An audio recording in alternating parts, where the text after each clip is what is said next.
Furthermore, the famous scientist Stephen Hawking once weighed in on the big picture God issue and was quickly challenged by a paid professional philosopher because Hawking represented a threat to philosophic authority and thus their paychecks. This actually happened. Furthermore, Einstein, representing science, is famous for his equation, energy equals mass times the speed of light squared. Let me make this perfectly clear. This algebraic equation goes a long ways to explaining the big picture, that all mass, including that of human beings, ultimately came from pure energy. In conclusion, the demarcation of philosophy represents the big picture, while science represents the small details, is proven to be untrue. Now let us consider another possibility separating science from philosophy. Scientific theories are all tested or predictable, while philosophic theories are not. In contradiction, let me introduce quote-unquote scientific string theory. String theory is a mathematical connection between large-scale physics and small-scale physics, but no test or predictability is currently available.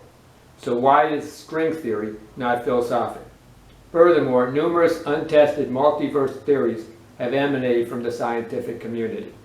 A prominent writer of science is Brian Greene. In his book, The Hidden Reality, he writes on page 9, quote, "The subject of parallel universes is highly speculative. No experiment or observation has established that any version of this idea is realized in nature," unquote. He additionally makes the reader aware that one of the theories, quote, "has origination in the philosophic community," unquote. So are theories about multiverse scientific or philosophic? Also in contradiction, the two philosophic theories are not tested is a priori. How was the so-called philosophic theory proven? With a test. So why is this not science? Clearly, the testing versus no testing demarcation has been contradicted. Finally, let us explore the scientific method versus the philosophic method. The well-known scientific method is as follows. The scientific method involves the observation of phenomenon in the real world and deduction of the observed facts in order to formulate a hypothesis, which is the initial untested theory. With subsequent experiments or prediction, the hypothesis is then elevated to theory status, whereby the testing gives repeatable results. Please note, the scientific method succeeds only when all the directly related factors are precisely controlled. However, in most real-world conditions, uncontrollable factors will cause non-repeatable results. Understand this is the case for the majority of events in the real world. Let me make this clear. As I previously stated, all cause and effect in the real world can theoretically be measured with math. But there are two types of mathematical situations. There is the math where all the directly related factors are controllable, as in algebraic math, but additionally there is statistical math situations where uncontrollable factors disrupt results. Please note, the scientific method is vulnerable to statistical math situations. As an example, the effect of COVID on specific individuals varies tremendously. In this case, the outcomes are only statistically predictable. That is, some individuals contracting COVID will die, while others go essentially unaffected. Consequently, the scientific method fails to produce repeatable results under statistical conditions. This includes the study of medicine, weather, human behavior, economics, and much, much more. Now let us consider the mostly unknown philosophic method that is actually used by almost everyone unknowingly. It goes as follows. There is an intellectual argument based upon stated premises, with the conclusion accounting for the premises. But if we substitute the word fact for the word premise, and we substitute the word hypothesis for the word conclusion, the philosophic method is similar to the scientific method without the testing or predicting.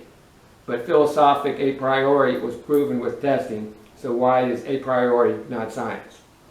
In summary, the academics have created enormous confusion. by incorrectly cutting the study of reality into science versus philosophy. It's extremely ironic that a founding father of philosophy is Socrates, because Socrates is especially known for his Socratic method of looking for argued inconsistencies. And in comparison review of science versus philosophy, numerous inconsistencies are glaringly evident.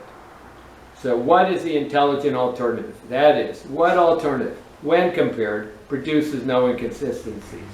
To answer this question, I wrote a book entitled What This World Is Really About. In the book, I present there are two issues other than fiction. Clearly, there are the issues about reality, but additionally, there are issues about human preference. Please understand, we humans look at reality from a like or dislike perspective. Therefore, human preference issues emanate about reality issues, but are inherently different. For instance, beauty is in the eyes of the beholder. Beauty is not intrinsic to reality, but rather a like response from an emotional observer. So without the emotional observer, there is no beauty or ugliness. Likewise, good versus bad are actually statements of like versus dislike. Additionally, all music, all art, and all morality is correctly classified as preference issues, not philosophic issues. As for my preference, please treat all equally, regardless of race or gender.